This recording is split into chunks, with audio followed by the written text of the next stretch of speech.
Hello, it's Monday. So I'm up early, I'm off to one of my houses. It's a 5-bed HMO and we're having a survey done on the property today. It's being done by Rick's Surveyor, R-I-C-S, that is Royal Institute of Chartered Surveyors.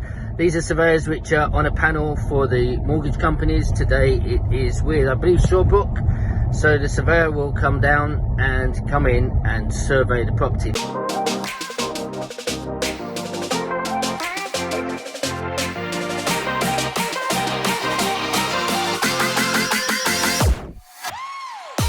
Now, interestingly, why am I coming? Well, last week when it was surveyed, there was some miscommunication between the agency and the surveyor. I've had emails from both. They're both sort of blaming each other because they're supposed to confirm.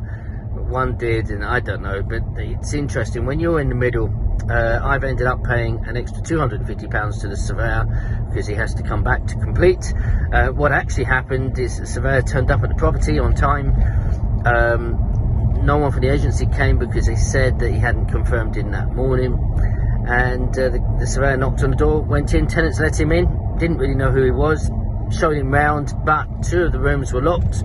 Either the tenants weren't there or out because no one had the keys because there was no one from the agency there. So, as I said, I'm caught in the middle. I paid the £250 to get the surveyor back. I can tell you that I am 35 minutes early for the appointment because I won't miss this, and I'm going to go and do it and make sure that the survey's done properly and completed, and so we can get our refinance going. Interestingly, with this situation, it's always good to be at the property when the surveyor comes. Connections. Look, you're not talking about making influence the surveyor to try and make the property worth any more, but if they have any key questions about the property or the economy or the market or the area, who's better than you to be there because you know all about it? You know your properties. So, and it's always good for contacts because you never know what may come out of that contact. If the guy's a golfer, he might even be at my club, who knows? But know, like and trust is very important, and it could be another contact to bring me more opportunities. I'll give you more later. Bless you.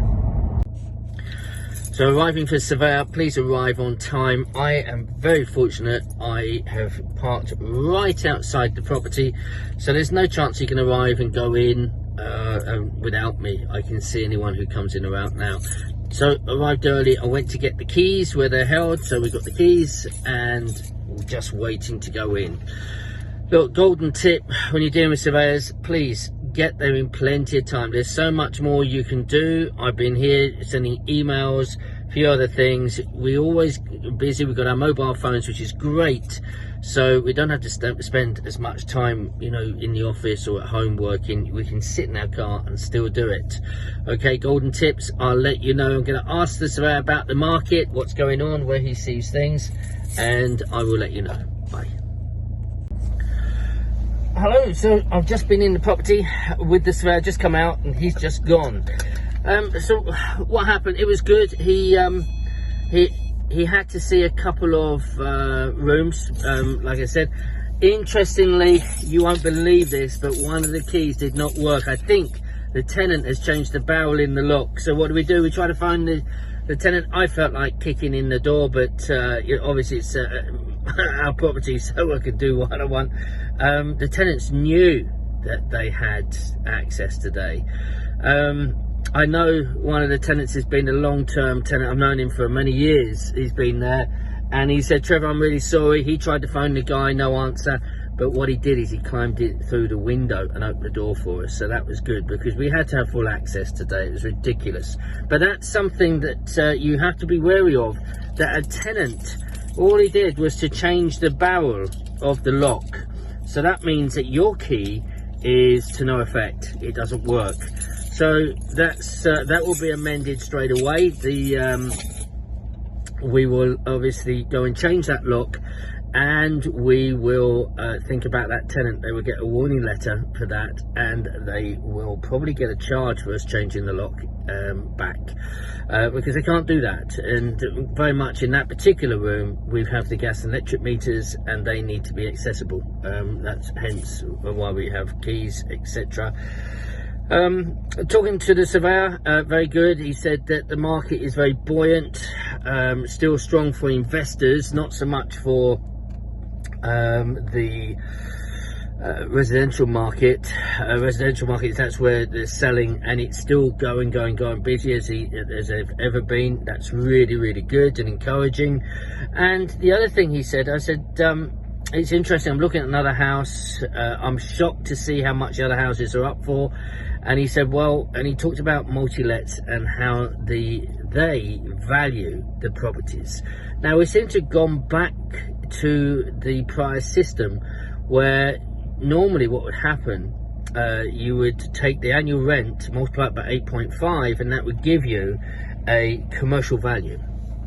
What he said, look, we look at room by room basis, we work out what each room is bringing in rent.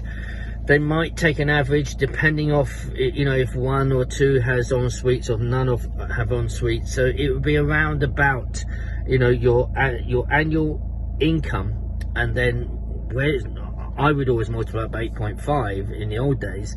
He said no, in Lincoln we multiply it by 10.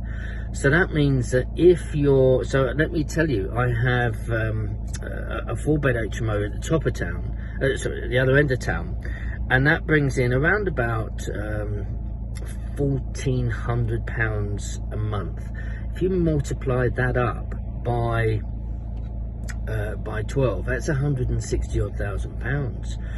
You know, I bought the place for 95. It's an interesting way. I don't think that it'll ever achieve 160 or anything like that, but on that road there's one next door to me, same as mine, and it's going for 130. So it'd be interesting, because I'm going to go and get that remortgaged and see what the valuation comes back at. I'm going to be very interested in that. Anyway, listen guys, I really hope this has helped you in when you're getting surveyors around. Really nice guy, doesn't play golf, but we're going to talk a bit more. He's going to come direct to me instead of going through the agency now, and that's going to be much better. And nice guy, and just had a good laugh, especially getting the guy going through the window. I was going to go, but the other tenant did. But remember, if there's a will, there's a way you can get through. Hope you enjoyed this video. Please put your comments, subscribe, watch my other videos. I've got playlists if you want to know about development. Watch Fridays, go back and watch beautiful houses, and you'll see how I built houses with none of my own money. Take care, have a good week, stay safe, and may God bless you. Bye bye.